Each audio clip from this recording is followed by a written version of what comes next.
Emotional health refers to that ability of people to really know themselves, to manage their emotions, manage their thoughts, manage their behaviors. For MYD Heart, the chat is emotional health.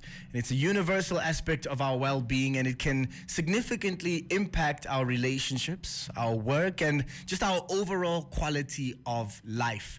Horst Simon, the business risk officer at Capricorn Group, is in studio joining us for MYD Heart this afternoon to share some light and some insight on how leaders can promote emotional well-being, just to foster a positive, safe, and a more secure working environment. Without further ado, let's find out how we can all stay emotionally healthy. Horst, welcome to 99 FM.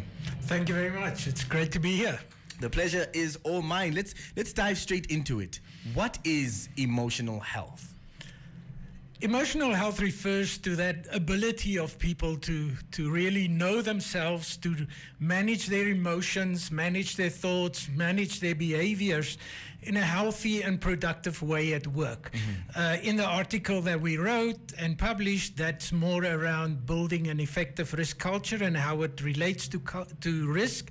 But generally, we apply this in life all day, every day, and that's a good thing for people to do. And how can, just furthermore, how can the state of an individual's emotional health influence how they respond to a situation that is involving risk? Yeah, generally, when people are in a bad state of emotional health, let's just deal with the negatives first. Then they will tend to overestimate risk, and if they're in that situation of stress and that, it will result to them maybe taking the wrong decision, and not looking at risk in a way, a more positive way. So that will result also then reflecting on their jobs in the organization, and probably taking the wrong decisions when they are in that work environment. So it's very important to look at the positive side of it, where people in good health tend to take the right decisions. They tend to put out the right evaluation of that situation of risk and respond to it in a way that's valuable for the organization, but also in their day-to-day contact, well, valuable for themselves. And that is the motivation when you see someone with good emotional health in that specific decision-making you're talking about. It is the encouragement to also get yourself right. Now, perfectly. Describe to us how our emotional health impacts the quality of life. We talked about risk and decision making, but our overall quality of life, how are those two things tied together? Yeah, I think, like I mentioned, the article focused more on the risk side of it, but just for a person normally to look at impact and the quality of life is, I'd relate it to more of a negative example to help the listeners not to go there. But so many people get up every morning. They go to a job they don't like. They work for a manager who they might hate or not hate, just to earn money to buy things to impress people who they don't even know. So that's a negative example of emotional health. If you can relate to one or more of those, you got some work to do to improve your quality of life, your quality of decision making, and also your overall effectiveness at work. And let's talk about that work that needs to be done then. How can an individual, someone sitting there listening, saying, Horst, you're right, you're speaking to me. I do wake up. I do feel this way about my life generally. What practices, or how can that individual practice self-awareness? Because sometimes they might not even be aware of it until someone like you maybe throws it out there. How can we practice that self-awareness? We mentioned a few things in the article, but I've highlighted also in a previous interview the self-awareness as the most important one. You're only able to change what you accept and what you know yourself to be. So it's important to know that maybe I am biased in a certain way, and my decisions will be taken in that way. It's also the thing of where the emotional part come in. If you're a single or a married man and you had a fight with your wife or a fight with your wife or your girlfriend, do you just quietly close the door, pull away, and drive in the speed limit. Yeah. So those emotions will affect how you respond to a situation of risk, and that is the important part. You got to be aware that your emotions play a role, and you got to know that you need to manage those emotions. Yeah. And the same thing go for biases and other prepositions people hold when they get to the office. Yeah, and you know, we spoke about everything leading up to the office, you know, the getting up, the quality of life from a individual perspective. But when you are leading, let's say, a corporation, a company, there's an added layer of self-awareness that comes into play here. So how can leaders improve their emotional health of their employees? Because it's one thing to have it for yourself, but for the company to succeed, it's a collective effort. So how can leaders, you know, transfer this awareness and this positivity and emotional health to their employees?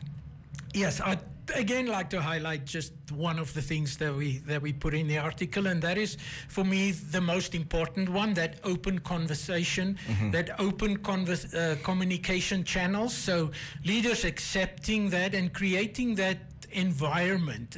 People talk a lot about psychological safety, and that is what the emotion we want people to feel when they raise something negative, or when they raise a matter of risk or a situation of risk, and that it needs to be escalated. So leaders need to be there to create that open communication channel, that safe environment where people can raise these things and then have the conversation about it. I always say, relevant to risk management, the conversations are more important than the actual reports and the statistics and everything else that we so often just put out in front as the way we manage risk. Yeah. Those conversations are key, and people need to be emotionally strong, emotionally healthy to have those open and frank conversations and highlight the aspects of risk in their jobs every day.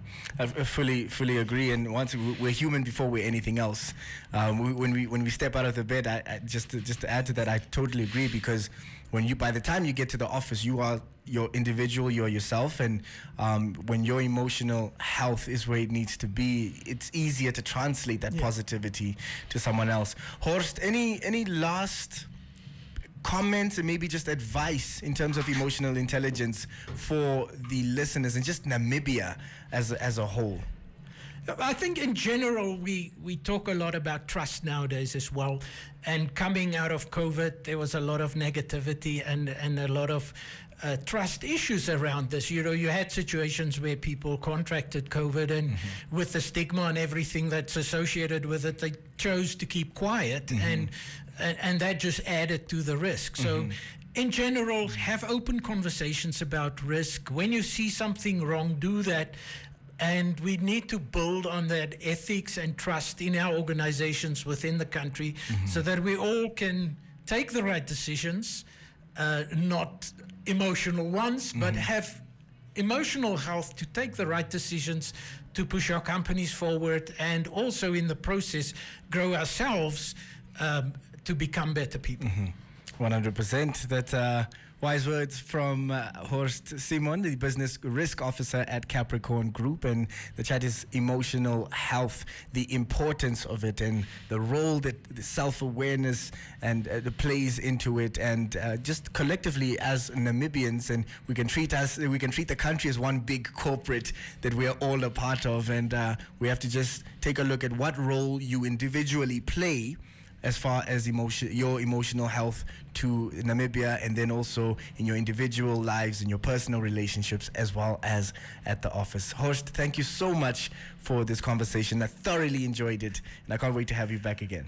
Thank you very much. I appreciate being here, and I also had fun being here. If you want to read more about this, the article is on our social media and website, so they can listeners can read more about the facts that are and the things that I've just mentioned. Thank you very much. This is Skrypt in the afternoon on your inspiration station, and that was inspirational indeed. MYD Heart on 99 FM.